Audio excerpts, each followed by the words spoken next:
We're both ouch and about. I'm hitting the wards with my ouch bleeper. That can be really serious. And I'm hitting the streets to answer your medical mysteries. Awesome! Chris has had his first call. It's from Grace, who's had a heart operation. Hold on a second. Grace, there you are. I got your bleep. What's the question? What is my pacemaker for? What's the diagnosis, Doc? So it sounds to me like you have a case of I want to know what my pacemaker is for itis. We need your finger on the pulse for this one. You've had recent heart surgery, is that true? Yeah. Can you show us the little scar that you've got? And the pacemaker in your heart is damaged, isn't it? Yeah.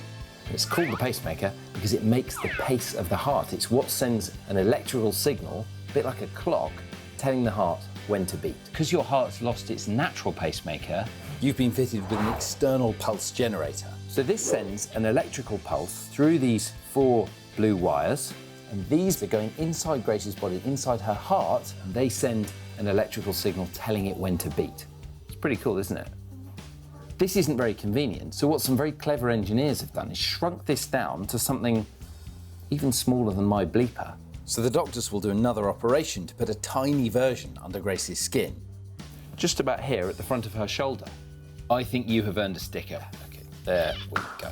It was a pleasure answering your questions, so I'll see you soon, okay? Bye. Bye. Meanwhile, I'm out on the street and picking up the pace to answer your questions. Dr. Xand, Hello. why are fizzy drinks so bad for you? The reason that fizzy drinks are bad for you is because a lot of them contain a lot of sugar, and fizzy drinks don't make you full. So if you drink a fizzy drink, you get loads of sugar, loads of calories, but you still feel hungry, and then you'll go and eat a big load of fish and chips, and that can make you put on weight, and that isn't healthy. But there are fizzy drinks that don't have sugar in, and those are fine. And the good thing about fizzy drinks is they really make you burp. Will, can you burp that well? Yes? What a roaring success! That deserves a sticker. Back in hospital, I've got another call. Right, where is he? It's from James, who's had a kidney operation. James, I got here as quick as I could. Apparently you've got a question for me. Why did my kidney get blocked? Why did your kidney get blocked? That is a tough question. Did the doctors use any words that might give me a clue?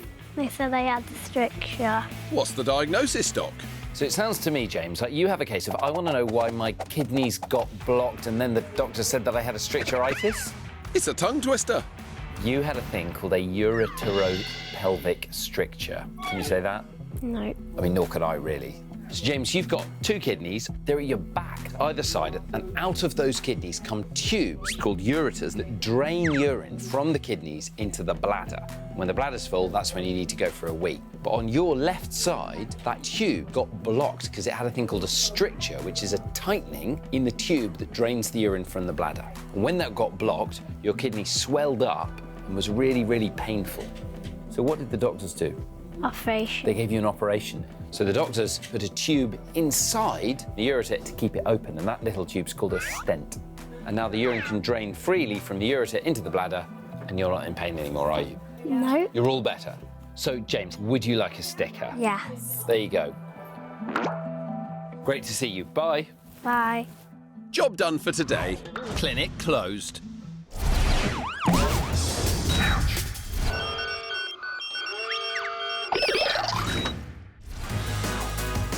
I'm hitting the wards with my ouch bleeper. Because we've brought ouch and about inside the hospital. Wow. Dr. Xand, Dr. Xand. And I'm hitting the streets to answer your medical mysteries. In the hospital canteen, Chris has his first call. A question. Right, I better go. It's from Lydia, who is recovering from brain surgery to help cure her epilepsy. Hi, Lydia. How are you? Good. Very nice to see you. You had a question for me. Yeah. How long does it take for stitches in my head to dissolve? Well, what's the diagnosis, Doc? Sounds like a case of how long does it take the stitches in my head to dissolve itis? Ha, Lydia's in stitches. Well, they should take about 10 days to 2 weeks, but sometimes the stitches can take up to 6 weeks to dissolve fully. Shall we have a look with the ouch cam? Yeah. Okay, so Lydia, I'll put that there. And then you can see the screen. Look away if you're squeamish. So the little black lines are your hair, And the black bit is a scab. It's just creepy. You know what, Lydia? I can't see any stitches at all. So I think that your stitches, they're already starting to dissolve. That's actually quite cool. OK, Lydia, well, you have earned yourself an Operation Out sticker. I'll stick it. Thank you very much. Bye. Bye, thank you. Unlike Dr. Chris, I don't have a fancy bleeper out here. How will I know when someone has a question? Dr. Xand! Oh, have you got a question for me? Yes. Why can my shoulder blades stick out? Wow! So what you have is things called winged scapulas. Your scapula's your shoulder blade, and they're called wings because they come out a bit like wings on you, which is amazing. Normally, you have a muscle called serratus anterior, and that muscle goes under the shoulder blade and holds it onto your back. And for some reason in you, it isn't doing that, which means you can do this amazing thing, which is flap your shoulder blades. I've never seen that before. Well, thanks very much for showing me your amazing back. Bye. Bye. Amazing. Meanwhile, my ouch bleeper's busily beeping. Get a wriggle on, Chris. It's Harry, who has a condition which means he has trouble eating. Hello, Dr. Press. How are you? Fine. What is your question? What is an esophagitis? That is a very good question. Oh, what's the diagnosis, Doc? But I think it sounds like you have a case of, I want to know if Dr. Chris knows what an esophagitis is. Itis. Ooh, a double-itis. You know that an esophagus is the tube that links your mouth to your stomach. So whenever something in your body is inflamed, we put itis on the end of it. And in your case, you have an esophagus that's inflamed, so we call it an esophagitis. And so when Harry eats, his esophagus swells up and food can't get down it, and he feels very, very poorly indeed. So Harry, can you show me how the doctors have fixed the fact that you can't eat food using your mouth? They put a mini button in me. A mini button? So what's a mini button? Wow. So that is now a hole going straight inside your stomach? Yes. So what kind of food do you have through the hole? Just a special type of milk and some medicine. And that's how you stay big and strong even though you Yeah. can't swallow stuff? Yeah. That's pretty amazing. OK, well, you've really taught me something. You did such a good job. I'm giving you an Operation Out sticker. Thank you. Bye. Job done for today. Clinic closed.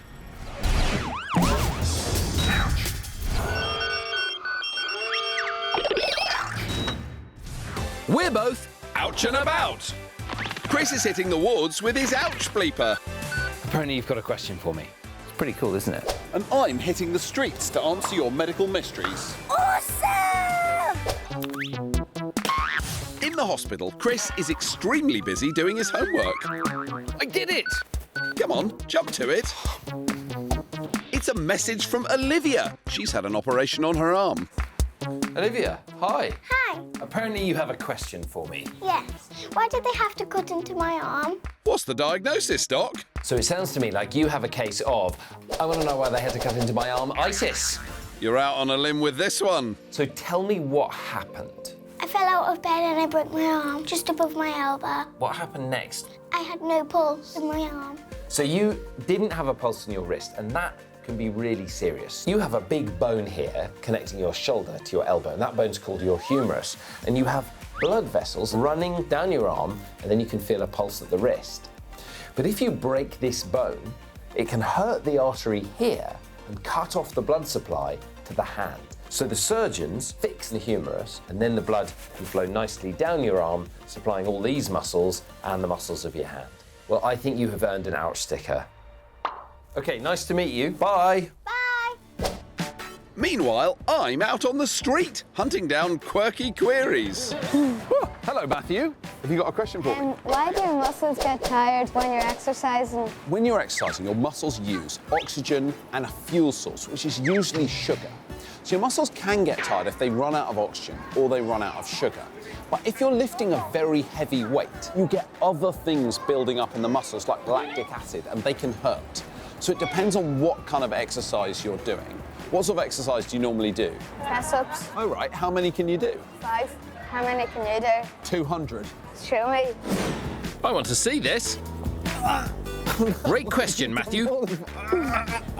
But you need to train your muscles a bit more, Xand. I'd like to see you do better, Chris. Sorry, I'm far too busy. I've got a call from Alfie. He's just had an operation to remove his appendix. Hi, Alfie. Hi. What is your question? How does your appendix work? What's the diagnosis, Doc? So it sounds to me like you have a case of, I want to know how my appendix works, itis. Over to you, Chris. So Alfie, you have a tube, and you have a tube as well that connects your mouth to your bottom. It's called your gut. And that gut digests food and then turns it into poo, which is the stuff you don't need. But dangling off a little bit of your gut is a finger-like dangly bit. And that is your appendix. And most people think it doesn't really do very much. It might store bacteria that help you digest your food, but you can live perfectly well without it. And we know that because in a lot of people, it has to be removed. Alfie, what happened to your appendix? It erupted. It erupted? Yeah. If the opening of the appendix into the tube of your bowel gets blocked, then it gets infected and then it can burst. Alfie, did I answer your question? Yeah. Great. Well, I think you have earned an Operation Ouch sticker. Thank you. See you soon. Bye. Job done for today. Clinic closed.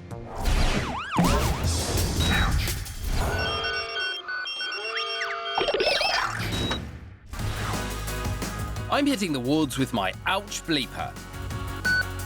Because we've brought ouch and about inside the hospital. Wow. Dr. Xand! And I'm hitting the streets to answer your medical mysteries. In the hospital, Chris has his first call. Oh, a question. It's from Jessica, who has had an operation on her hip. Hi, Jessica. How are Hello. you? Now, I got a message on my bleeper saying that you had a question for me. Yes. What's it like operating on children? What's the diagnosis, Doc? Sounds like a case of what's it like operating on children itis. I couldn't have put it better myself. Where did your question come from? Well, because I've been operated on quite a few times, I was just wondering, like, what it's like for the doctors. Do you, like, get, like, worked up before they do it, just in case anything goes wrong and it's their fault? So do surgeons get nervous before operations? Okay, well, I can answer that a bit because I trained as a surgeon for 2 years. And the kind of surgeons that operate on you don't get nervous before big operations because they're so experienced and good that for them, as weird as it sounds, it is just another day in the office. And usually there's more than one surgeon in the room. So Yeah, because I had 2 consultants. You had 2 consultants, okay. Surgeons are part of a really big team of people, all of whom are working very hard to make sure that everything goes right. I think you have earned yourself an Operation Ouch sticker. Now, can I put this on your hip? Yeah. Let's put it on like that. Thank you, Dr. Chris. I'm ouch and about on the street, waiting for the next question. Dr. Xand, how do people get double joints? Are you double jointed? No. Have you got friends who are double jointed? My friend, she can twist her hand all the way around. Okay, so your joints are held together by ligaments. And ligaments connect bones to bones. And ligaments are made of a very tough tissue called collagen. It's the stretchy, elastic bit of your body that allows you to sort of be a bit rubbery the way that humans are. And basically, people have different kinds of collagen. If you've got very tough collagen that holds your joints tightly together, you won't be double jointed or very flexible. And if you have got very stretchy collagen, you'll be more likely to be double jointed. Does that make sense? Yes. Oh, good stuff. All right. Thanks, Dr. Xand. That's all right, man. Back in the hospital, I've had a question from Connor. Connor, hi. My bleeper went off. What's your question?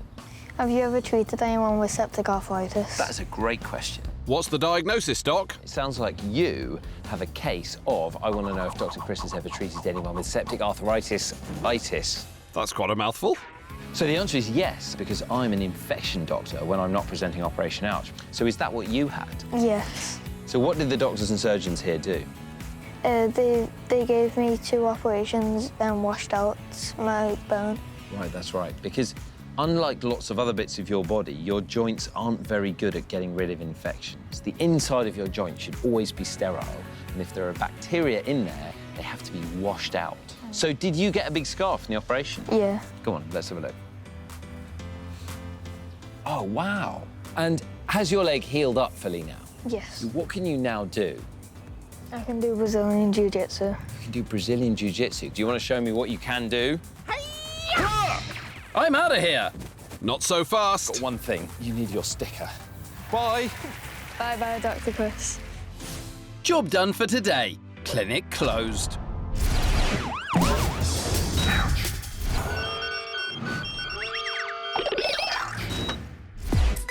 We're both ouch and about. I'm hitting the wards with my ouch bleeper. Have you got a question for me? Wow. And I'm hitting the streets to answer your medical mysteries. In the hospital canteen, Xand is busily spinning plates. That's your bleeper. Get on with answering some questions. This one's from Molly, who has an infection. Hi, Molly, how are you? Hi, Dr. Xand. Have you got a question for me? Yeah, well, how does your body produce insulin? What's the diagnosis, Doc? Sounds to me like a case of, I'm Molly and I want to know how my body produces insulin-itis. Excellent question. OK, the pancreas is the organ that produces insulin. And insulin is a hormone that allows your cells to take in sugar and store it or use it. So when you have a meal, you eat sugar, your insulin levels go up, and that means that you can absorb the sugar. Now, why are you interested in insulin? Because I've got type 1 diabetes. And for you, how does your body produce insulin? It doesn't. How do you get your insulin? By a pen, insulin pen. If you don't take it, what happens to your blood sugar? It, goes really, really It high. goes really high. Molly, have I answered your question? Yes. Well, you have earned an Operation Ouch sticker. Thank you. Right, thanks very much. Bye. Bye. Meanwhile, I'm out on the street. Get your quirky queries solved here. Dr. Chris, can I ask you a question, please? Of course you can. Why do you faint? Why do we faint? Ryan, that is an awesome question. Have you ever fainted? Yes, I have. I did faint when I was in the car. I kept vomiting, and then I just fainted. So when you vomit, you lose a lot of fluid from your body, and that means you have a bit less blood volume, and so your heart finds it harder to get blood to your brain. That's what causes you to faint. But there's another thing. When you vomit, the nerves from your stomach can actually send a signal to your heart and slow it right down, and that can make you faint too. But you're not going to vomit on me? No. You promise? Thanks. Don't vomit on me. You can vomit on Dr. Xand. Oi, Chris! And give me 5, please. So cheeky. Back in hospital, I've got another call. It's from Brogan Jean, who's having physiotherapy. Hello, Broken Jean. How are you? Oh, hi. Have you got a question for me? What's hypermobility? What's the diagnosis, Doc? Sounds like a case of, I want to know what hypermobility is, itis. I'm hyped up for this one. So hypermobility just means the joint is more mobile. It is caused by differences in collagen. And collagen is the stuff that makes up ligaments, and ligaments are what hold your bones to each other. And if you have very flexible collagen, it means your muscles can get more easily damaged and torn, and it means your joints can also get more easily stretched and torn and be less stable. Now, I'm guessing that you've got hypermobility, is that right? Yeah, I can bend my joint, I can't get my thumb anywhere near my wrist. and then I can do that. Wow! All the things that you're doing, I can't do them. So if I was in a dance where I had to be very flexible, do any high kicks or anything like that, I can do any of that. Yeah, I can. So you can. I do street dance, I do pop-ups. Can you show me what a pop-up is? Uh-oh, dancing dad alert. I'm not even doing it in time. Cut. Let's leave it there, shall we? Here is an Operation Ouch sticker for you. Thank you very much. Bye. Bye. Job done for today. Clinic closed.